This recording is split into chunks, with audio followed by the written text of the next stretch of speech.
And so it begins, the undoing of China's economic might, brought to you by Japan, as 87 Japanese companies are all set to pack up and leave.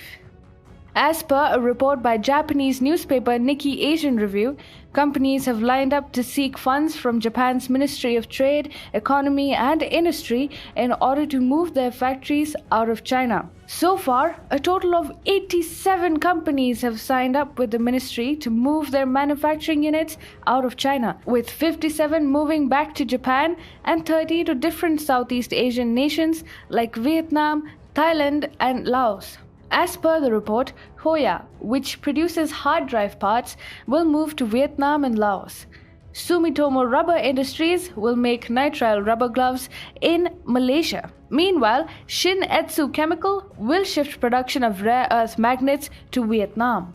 The Shinzo Abe-led Japanese government would pay 70 billion yen or $653 million to these companies as an incentive for moving factories out of China. Previously, the Abe government had approved a stimulus package worth a whopping amount of 108.2 trillion yen or $993 billion, which is equal to 20% of Japan's economic output. This was to cushion the impact of the pandemic on the world's third largest economy. Out of the total amount, Japan has earmarked $2.2 billion to help its manufacturers shift production out of China. 220 billion yen or $2 billion is pledged for Japanese companies shifting production back to Japan, and the remaining 23.5 billion yen has been kept for those seeking to move production to other countries. The disruption in supply chains amidst the growing scare of the Wuhan virus and the damages incurred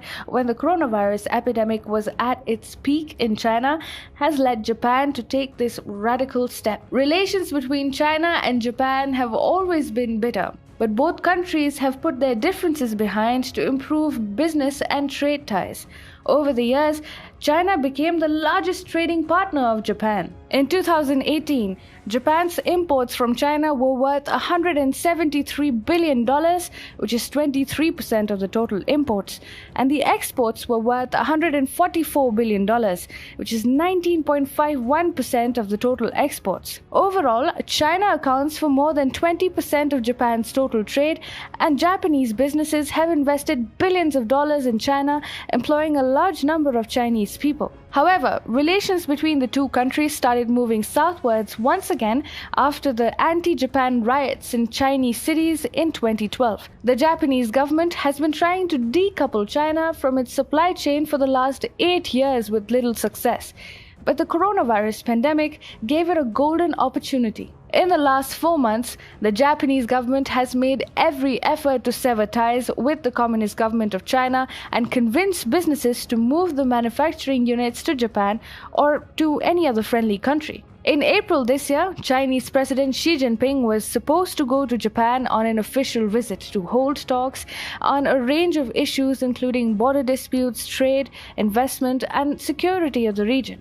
However, before Xi Jinping could set foot in Tokyo, the coronavirus struck China and the visit was postponed. Now, as things go back to normal in China and Japan, Xi Jinping is looking for a new schedule to take off for the official visit to his eastern neighbor. However, Shinzo Abe does not seem so keen to welcome the Chinese leader.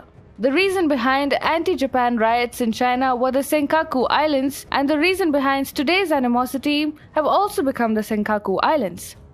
The Senkaku Islands are a disputed island chain which the Japanese government purchased from a private Japanese citizen in 2012. Recently, they were fully integrated with Japan to irk China, which calls them the Diaoyu Islands, and to ensure that Xi Jinping cancels his visit. Lawmakers from Japan's ruling party also passed a resolution against the imposition of the national security law in Hong Kong and urged the Prime Minister to reconsider the visit of the Chinese president. The Japanese government has openly spoken on the complicity of the Chinese government in the spread of the coronavirus disease. Now, Japan-China relations are at a stage where state visits by the top leaders are not possible. This also serves the agenda of the Japanese government to not be perceived as making any compromises and to force businesses to move their factories out of China.